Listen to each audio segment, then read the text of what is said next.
Now, July marks Cord Blood Awareness Month. Stem cells are found in the umbilical cord and can be used for disorders such as cancer and cerebral palsy.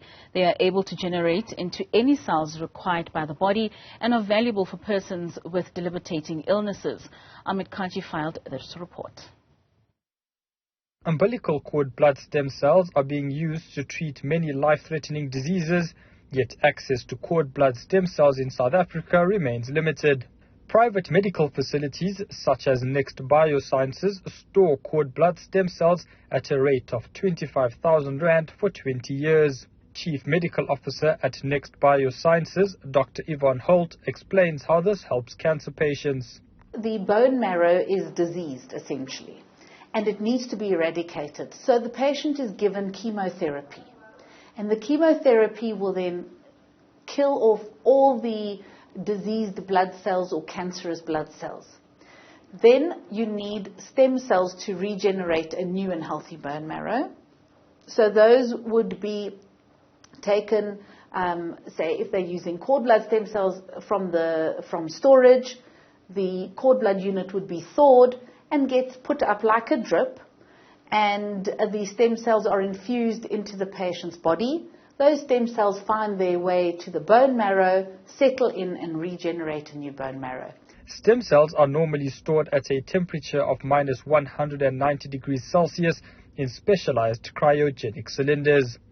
Dr. Holt says there are plans to increase access to stem cells. There are no public banks in South Africa, unlike in other parts of the world, where people can donate their cord blood freely to a bank that stores that cord blood and then adds that unit onto a registry that is available to anyone in the community. We are working towards doing that, but unfortunately our health department has other priorities in terms of the healthcare in the country, so we do not have funding for a public bank. Alia Campbell is a 6-year-old from Aitkenhof in the south of Johannesburg and was treated for a cancer growth on her bladder.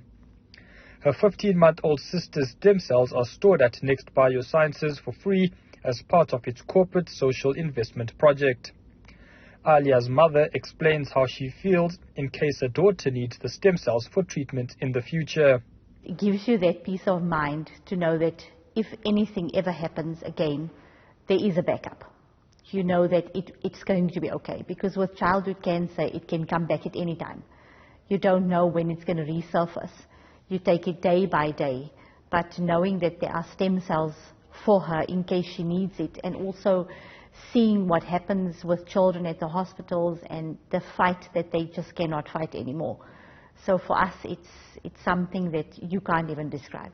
Being treated at Chris Hani Baragwanath Academic Hospital, Campbell says her concerns about the facilities were dismissed. At first we were very scared because we have no medical aid. So we were very scared to go there because of the stigma. But from personal experience, they are absolutely amazing. They have the best doctors. The oncology unit is top class. We've had only good treatment, and so now till when Alia goes back there, the treatment is amazing. The family says they are currently facing financial difficulties. This after Alia's father lost his job during the COVID-19 pandemic, but they remain positive. My baby? How difficult it was for you, my sweetheart? Daddy. What happened to you? Got cancer. You got cancer. And then what did Humaira give you? Stem cells. And what will the stem cells do for you? To help me. If you need it, isn't? Mm-hmm. Hopefully you will never need it. So what is Humaira to you? She's our little? Hero. Our little hero. For Newzroom Afrika on channel 405, I'm Ahmed Kajee in Midrand.